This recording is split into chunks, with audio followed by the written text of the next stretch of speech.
Donc on va voir maintenant comment faire des queries et comment faire des appends. Ça veut dire quoi? Ça veut dire que là j'ai trois. Vous voyez, j'ai un, 2 et 3. Et le mieux, c'est de pouvoir prendre ces différentes queries ici, il y a les trois queries, et en faire une seule. Donc c'est ce qu'on va apprendre à faire maintenant.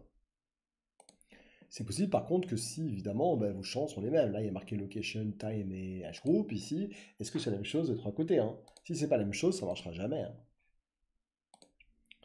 Et donc là où on va aller, justement, ce qui nous intéresse, c'est une fois qu'on a nos trois queries ici, et bien ici, vous avez justement merge query et append queries. Donc là, j'ai plusieurs solutions dans Append Query. J'ai Append Query et As New. Donc on va d'abord voir celui-ci et on va cliquer sur Append Query As New. On va commencer par deux tables, d'accord? Je vais vous montrer trois, mais après on va voir, enfin trois et après, d'abord on va commencer par deux. Donc par exemple, j'ai ici la première ici, et évidemment la première c'est celle-ci. Ok. Donc qu'est-ce qu'on va voir? Donc une fois qu'on fait OK, on peut voir maintenant qu'on a de 1950 à évidemment en bas la deuxième année ici. Donc j'ai bien mes deux années. Ok. Donc j'ai bien ici 1950 et j'ai de 2000 à 2049. Ok, donc je vois bien toutes mes années ici jusqu'à 2049, donc 2050. Ok, donc je peux aussi aller là-dedans et scroller, mais vu le nombre d'informations que j'ai, je ne vais pas m'amuser à le faire. Voilà, donc là j'ai quoi? On va mettre, on va changer, on va mettre de population, on va dire de 50 à, on avait dit 2049. Ok, voilà. Donc là j'ai changé le nom. Par contre, il manque la troisième. Eh oui. Donc là, il manque celle-ci, donc je vais aller là-dessus, et puis je vais faire cette fois-ci Append Queries. Ah, pardon, excusez-moi. Voilà, je vais dans Append Queries, et je ne vais pas faire As New, mais je vais faire Append Queries. Voilà, donc là, je vois qu'il est en train de le faire. Vous voyez la petite information ici, et donc je vais mettre la dernière, c'est 2050 à 2100, et je fais OK. Donc si je vérifie ici dans Time, si je fais Load More ici, ben, je verrai que, évidemment, il y a de 1950 à tout en bas 2100. Ok. Donc là, je vais juste changer ce nom, et je vais mettre jusqu'à 2100. On va quand même mettre un truc sympa, 1950 à 2100. Voilà, c'est fait. Donc là, ce qu'on va faire, c'est qu'on va enlever encore les informations. Là, je vois qu'elles ne m'intéressent pas ici, donc faites gaffe, parce que quand vous faites remove colon, vous pouvez aussi remove order colon. Ça veut dire que ça va garder celle-ci et évidemment enlever toutes les autres. Ou remove colon ici. D'accord? Vous avez plusieurs choix pour enlever les colonnes. Alors, ce que je vous conseille, c'est que si vous avez beaucoup de colonnes, vous pouvez aller là-dedans et vous faire go to colon ici. Donc ça permet de choisir la colonne que vous voulez. Ou alors, vous pouvez choisir évidemment choose colonne ici. Et là, vous pouvez choisir évidemment la colonne que vous voulez choisir et après faire une action multiple. Ok, donc là, ce que je vais faire, c'est que je vais aller là-dedans. Et puis évidemment, je peux l'enlever la colonne. D'accord, bon là, je peux pas. Mais ici, je peux aller dans remove colonne. Okay, donc si je fais remove colonne, ça va enlever évidemment la colonne ici où je suis. Donc celle que je viens de sélectionner. Alors, on va enlever également celle-ci qui ne sert à rien. Donc on peut l'enlever, enfin cliquer dessus, voilà, et aller dans remove colonne. Et là, remove colonne.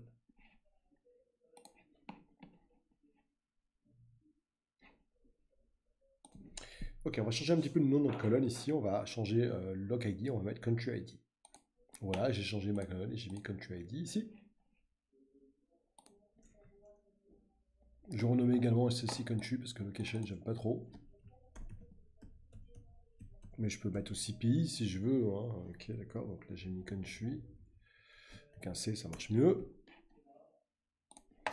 Voilà, et puis là je vais mettre l'année. Donc ça peut être en français, évidemment, toujours pareil, hein. Voilà, ici je vais mettre age, et puis je vais mettre groupe, comme ça ce sera plus clair à comprendre. Tiret groupe. Je vais changer ça également. On va mettre population pour les hommes. Donc population, on va mettre ici. Donc là c'est pour les hommes. Donc je vais juste prendre ça pour éviter que je le refasse. Voilà, et puis on va faire la même chose ici. Mais cette fois-ci c'est female. Ok, donc je vais mettre là population, et puis là on va mettre... on va prendre ça et on va mettre female. Voilà. Voilà, j'ai renommé la dernière également population totale. Alors, j'ai d'autres soucis évidemment là-dedans. Par exemple, je ne sais pas si vous allez dans Edge Group par exemple, si vous allez dans No More ici, ben, qu'est-ce que je peux voir? Je peux voir ici que dans l'Edge Group ici, il y a par exemple ici 14 octobre. Je ne vois pas ce que ça fait ça, mais enfin bon, il va falloir l'enlever tout ça, hein. Donc là, je vais faire un replace value sur ma colonne. Donc ça doit changer par exemple ici, comme je vous l'ai dit tout à l'heure. Là, par exemple, je peux voir dans No More ici que je voudrais changer par exemple ma valeur. Donc je ne sais pas ici. Si je vais ici, j'ai 14 octobre ici. Qu'est-ce que j'ai d'autre? Je peux avoir d'autres valeurs, évidemment, si je veux.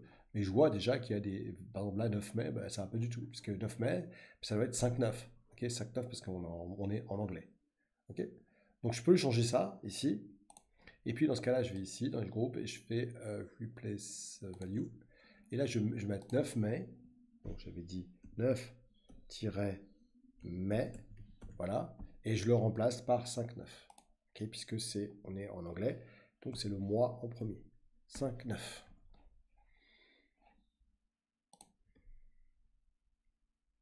Évidemment, là, je vais dans options avancées et dans mes advanced options, je vais faire match until cell count, puisque évidemment, s'il y en a plusieurs, je ne sais pas si j'ai un mais avec autre chose à la fin, il faut que je le remplace également. Donc là, on va appliquer ça et normalement, ben, ça a disparu. On va quand même aller dans un groupe ici, on va faire le more et là, normalement, je ne devrais plus avoir le mais. On va voir tout de suite, peut-être que je l'ai mal fait. Voilà, et c'est parti. Par contre, on a toujours le 14 octobre. Pour enlever 14 octobre aussi, j'ai une autre solution ici, hein. C'est que je peux aller dans No More ici. Et puis ce que je peux faire, c'est choisir justement ce que j'ai besoin. Donc j'enlève Select All ici et je mets 14 octobre et je fais OK. Voilà. Donc là, effectivement, bah, c'est plus simple parce que maintenant, quand je fais Replace Value ici, automatiquement, il m'a mis 14 octobre.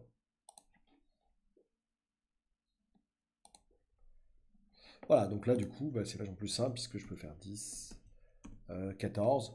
Je vais dans mes options, je fais là-dessus et puis je fais OK. Donc là, vu que j'ai que 10-14, je vais enlever mon filter row ici, d'accord? Et là, je vais faire évidemment delete step. Et là, je retrouve bien évidemment toutes mes valeurs ici normales, comme vous avez vu. Et évidemment, mes valeurs sont toujours correctes parce que si je fais ça, je vois que effectivement 10-14 sont toujours là. Donc il m'a bien enlevé les mauvaises dates qui étaient mal formatées. On va juste terminer une dernière chose, c'est que là, il y a un problème de formatage. Comme toujours, il y a marqué ABC, ABC, ABC, et c'est pas du tout du texte, évidemment. On va commencer par le country ID. Country ID, évidemment, ben, c'est quoi? C'est du whole number ici. D'accord? Donc là, on est bien country ID. Première chose qu'on a fait. Ok, on va aller également là-dedans, puis on va dire également que c'est du whole number. Ok, alors on n'a qu'une date, hein, sinon on aurait pu mettre en date, évidemment, s'il y avait le mois et le jour. N'oubliez pas qu'on a enlevé la détection automatique. Par contre, je peux à nouveau le faire si je veux, puisque je peux aller dans Edge Group, je peux aller dans population, là-dedans, et puis je peux essayer de lui dire est-ce que tu peux détecter le type de données. Voilà, et vous voyez que du coup, bah, il me l'a fait correctement. Ok, donc on va faire maintenant un apply ici, donc on va aller dans Home ici, et on va appliquer ça. Ok, donc là ici, je vais faire apply. Donc là, ça va prendre un petit peu de temps, parce que ça va enlever l'information et l'envoyer dans la partie modeling. Et là, ping, c'est le bug, puisque là, il y a des erreurs. Alors, on va aller dans View Error. Alors, c'est possible qu'il y ait des bugs, parce que parfois, ça plante. Alors, ça cherche, ça cherche, ça cherche. Donc, si ça fait ça, c'est pas grave, on va le refaire une deuxième fois. Ok, et puis là, ben, on va essayer de voir. Et là, apparemment, il y a une erreur ici. D'accord? On va essayer de voir l'erreur qu'il y a. Et là, j'ai cliqué sur l'erreur, et oui, parce que regardez bien, là, il y a un problème, c'est que dans la valeur, il y a le mot erreur. Donc ça, c'est vraiment une connerie. Comment solutionner ce problème? Je vais aller ici, ici, voilà. Et là, je vais pouvoir aller dans Remove Rows, ici, d'accord? Et là, je peux enlever les erreurs. Donc là, si vous voulez remplacer la valeur, le problème, il est là, c'est que c'est assez marrant, c'est que si vous allez sur l'erreur, là, ici, vous allez voir l'erreur qui va apparaître en bas. Ok, je l'ai déjà mis dans la mémoire, on va pas s'embêter à refaire. Donc ici, si je vais là-dessus et que je fais un replace value, regardez bien ce qui se passe. C'est qu'à partir de là, bah, le problème c'est que c'est du texte. Et alors là que j'ai mis ici, vous voyez, c'est pas du, parce que ici c'est des valeurs numériques. Ici, vous voyez bien que le type c'est vraiment du decimal number. Donc je peux pas remplacer du texte avec du decimal number, sinon je suis super fort, hein. Donc le seul moyen c'est de changer le change type ici, d'accord. Donc si je fais ça, ben voilà, on revient à l'ABC, vous vous en souvenez, hein. Donc là, je vais pouvoir le faire. Et donc là, évidemment, je peux aller là-dessus, je peux faire un replace value, Je prends ici ma valeur. Ah, ok, et puis là je vais faire remplace-moi ça. Donc là cette fois-ci on va prendre. Alors attendez, je vais le faire avec le Shift parce que la souris parfois elle me fait des trucs bizarres. Et puis je vais faire CTRL-C et je remplace ça par ça. Voilà, tout simple. Ok, on va aller là, mais ça vous savez faire. Je fais ça et je fais OK. Voilà. Donc, je vais reprendre mes valeurs, hein, donc toutes mes valeurs ici. Hop, hop, hop, hop, hop, hop, hop. Oh, pardon, je fais une bêtise là. Voilà, je vais sélectionner avec là ici. Et je vais là-dedans, et puis je vais aller dans Transform. Et puis vous vous souvenez, Detect Data Site. Voilà. Et là au moins, c'est fait, il m'a remis mes valeurs que j'avais au début. Ok, donc maintenant, ben, on va voir ce que ça donne. Donc, je vais aller ici, je vais aller maintenant dans ça, et je vais faire Apply. Et là, normalement, ça devrait être bon. On va vérifier ce qu'on va avoir ici comme valeur. Ok. Et là, je ne devrais pas avoir d'erreur. Cool, on n'a pas eu de message d'erreur, donc je peux aller ici, puis supprimer le groupe. Je vais faire un delete groupe. Voilà, donc puisque je n'ai pas besoin. Et je supprime ça. Et ben voilà, c'est fait. Ok, donc on va maintenant voir tout ce qui est pivot et on pivot, ce qu'on appelle pivoting et on pivoting.